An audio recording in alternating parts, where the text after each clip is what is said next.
First and foremost, all thanks and praises unto Yahweh, Bahasham, Yahweh Shai, Bahasham, Warakwadash. Peace, blessings, and much respect to the elders and the apostles of Great Millstone, on down to the rest of the elders who rule well within Israel. Salutations to the hopeful elect throughout the four corners of this whole entire earth, no matter where, whom they may be, or what they may look like, pushing out this purified truth. To the rest of the church who believe as well, you men who may not be teachers or prophets, you women, sons, and daughters also. The water to Yahweh Shai, because without him enduring and going to that cross for the nation of Israel and the nation of Israel alone, none of this would even be possible whatsoever. 1 Peter chapter 3 and verse 5.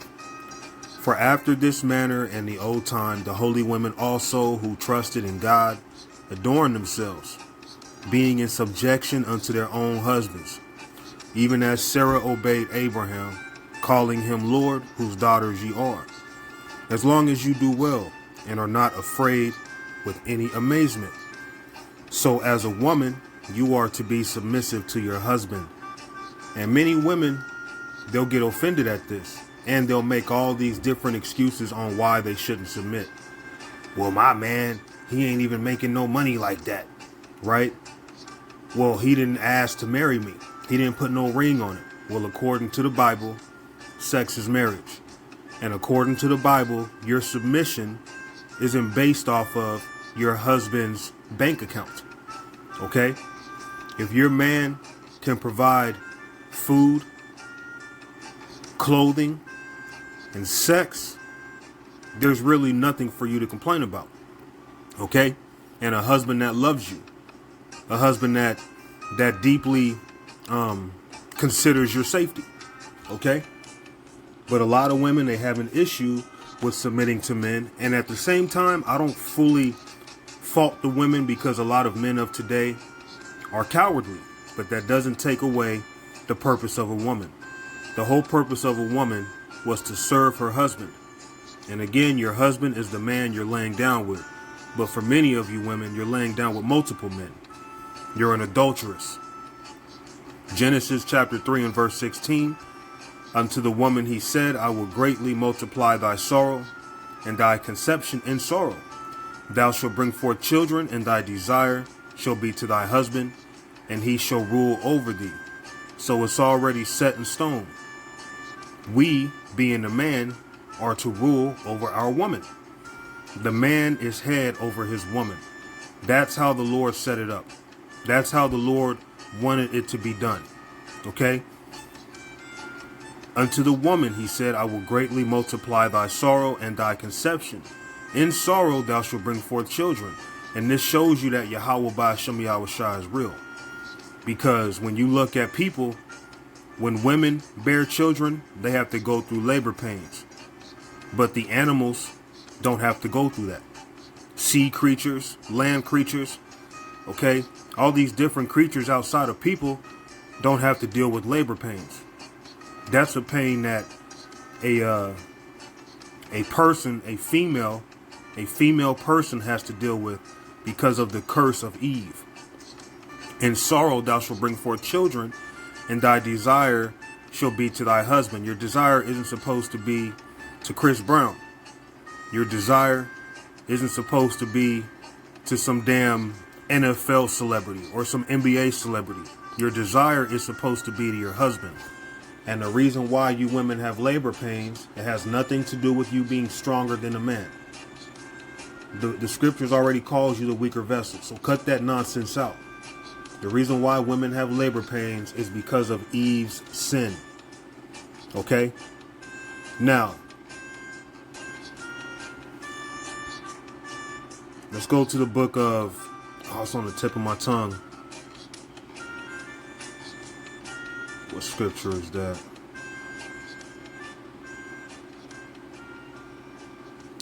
Okay, I can't think of where I was going to go. Let's go to Genesis 16 and verse 1. Now Sarai, who called her husband Lord, who later had her name changed to Sarah. Now Sarai, Abram's wife, bare him no children, and she had a handmaid, an Egyptian, whose name was Hagar. And Sarai said unto Abram, Behold, now the Lord hath restrained me from bearing. I pray thee, go in unto my maid. It may be that I may obtain children by her. And Abram hearkened to the voice of Sarai. So Sarai, whose name was later changed to Sarah, okay, she was a pretty decent example on how you women should be. Not only did she call Abraham Lord, but she also offered up her handmaid to be Abraham's concubine to bear her a child. She was going to have a child through her handmaid Hagar, which is where you get Ishmael. Ishmael came out of Hagar, the bond lady, but the promise came out of the free lady, being Sarai, whose name was later changed to Sarah. All right. And Sarai, Abram's wife, took Hagar, her maid, the Egyptian, after Abram had dwelt 10 years in the land of Canaan, and gave her to her husband, Abram, to be his wife. And he went unto Hagar, and she conceived. And when she saw that she had conceived, her mistress was despised in her eyes. So this is what women do. Okay. Now, see, she was in her right mind at first, but then over time, she started to feel jealous. Okay. That's why, you women, you have to control your emotions. It's not unlawful for a man to go off and pop another woman. Okay. That's why the Lord didn't punish Abraham for doing such a thing. Because if it was a wicked thing, Abram, whose name was later changed to Abraham, would have been punished for going into Hagar, his wife's handmaid. But there was no punishment for that. But the problem came when Sarah was feeling jealousy because herself could not have a child. Okay? At that time. Okay? So a woman is supposed to be a helper. A woman is supposed to be submissive. She helped Abram by giving him another woman. She called him Lord. She was submissive.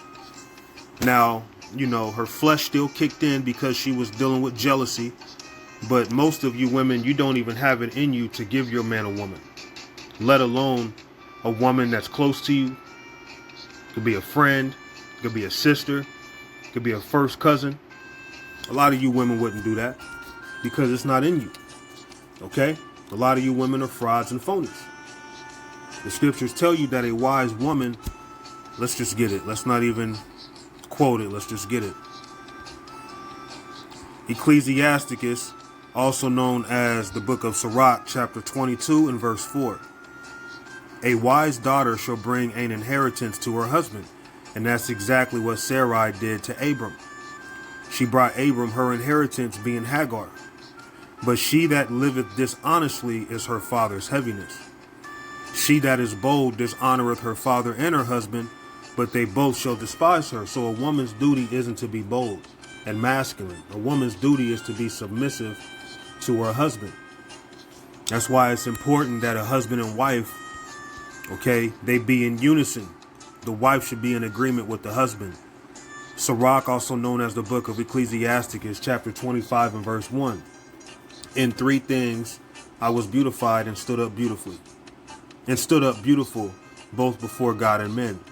The unity of brethren, the love of neighbors, and a man and a wife that agree together. And it tells you in Amos 3 that 2 typically can't walk together if they're not in agreement. You have to be in agreement. And a lot of these divorces of today are being sanctioned by the woman because these women are not in agreement. These women are running amok.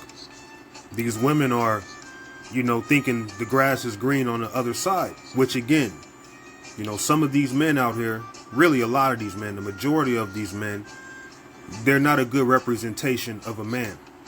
But nevertheless, that does not give a woman room for adultery. There's no excuse for that. All right. Everything is supposed to be done in order. And the Heavenly Father, through his only begotten Son, has gave the word that a woman is supposed to submit. A woman is supposed to be a helper. A woman isn't just here to run amok and do what she wants to do. If there was no man, there would be no use for a woman. A woman is a man's glory. Okay? Not the other way around. A woman is a man's glory, but see, a man is not a woman's glory.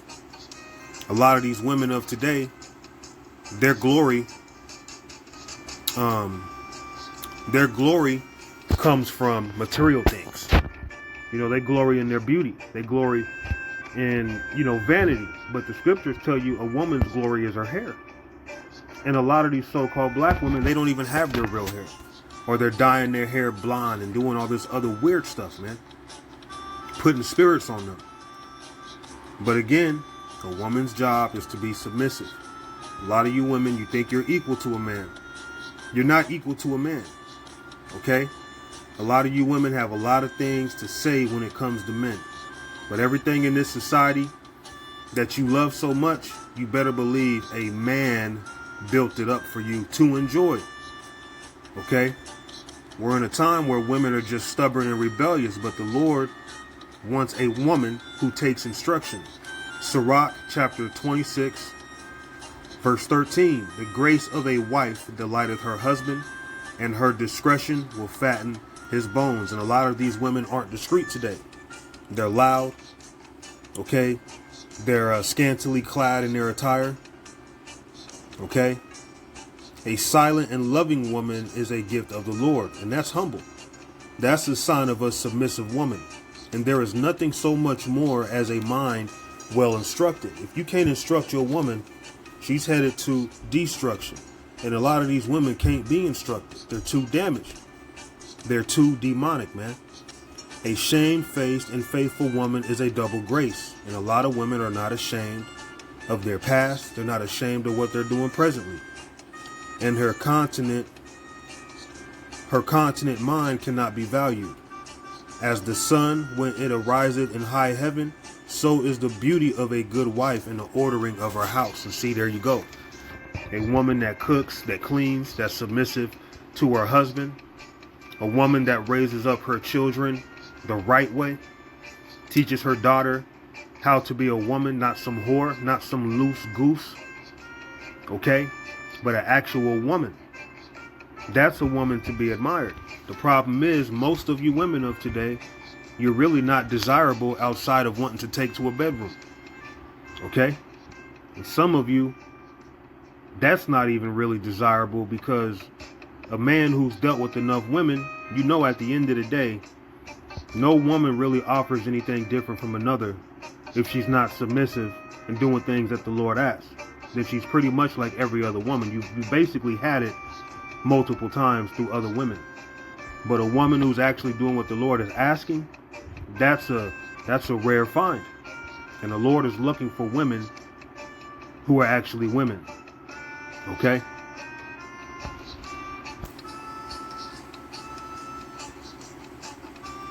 Let's go to the book of Ezekiel, and I'm going to probably wrap it up. Ezekiel chapter 14 and verse 22.